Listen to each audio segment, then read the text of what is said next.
જય મા અંબે. તો આપણે જુનાગઢથી આબુ જઈએ છીએ બાય ટ્રેન. તો આ છે જુનાગઢનું રેલવે સ્ટેશન અને હવે આપણી ટ્રેન આવવાની છે. પહેલી ટ્રેન આવી ગઈ છે જુનાગઢ ટુ રાજકોટ. રાજકોટથી બીજી ટ્રેન બદલાવાની છે. તો ટ્રેન ચાલુ થઈ ગઈ છે. સામે જોવું ગિરનાર વાદળોથી ઢકાયેલો છે. લોકલ જનરલ ડબ્બો છે જે રાજકોટ મને પહોંચાડશે. જનરલ ડબ્બાની કંઈક અલગ જ વાત હોય છે. આ ડબ્બામાં જ્યાં જો ત્યાં બધા સૂતેલા દેખાય છે, બે સાધુ તથા તમામ માણસો. અત્યારે બપોરનો સમય હતો તો લગભગ સૂતા હતા અને આ લોકલ ડબ્બો આખો ખાલી જેવો હતો, એટલે આરામ પણ શાંતિથી થઈ ગયો છે. તો હવે આપણે રાજકોટ પહોંચવાના છીએ.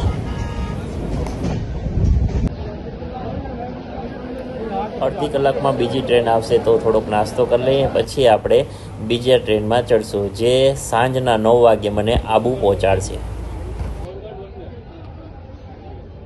તો આપણી ઉત્તરાંચલ એક્સપ્રેસ ટ્રેન આવી ગઈ છે જે મને રાતે 9 વાગે આબુ પહોંચાડશે.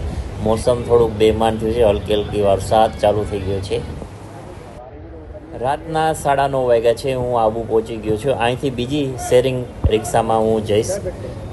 અત્યારે પહેલાં ચા પી લઈએ. હવે અહીંથી 50 રૂપિયા લીધા અંબાજી જવા માટે, જે મને 2 કલાકે અંબાજી પહોંચાડ્યો, કારણ કે રસ્તામાં ઢેર સારું ટ્રાફિક હતું. પગયાત્રીઓ ચાલીને જતા હતા. તો આબુ પહોંચીને પહેલાં મેં ભોજન પ્રસાદ ગ્રહણ કર્યો અને પછી આપણે જઈએ છીએ માતાજીના મંદિરે દર્શન કરવા.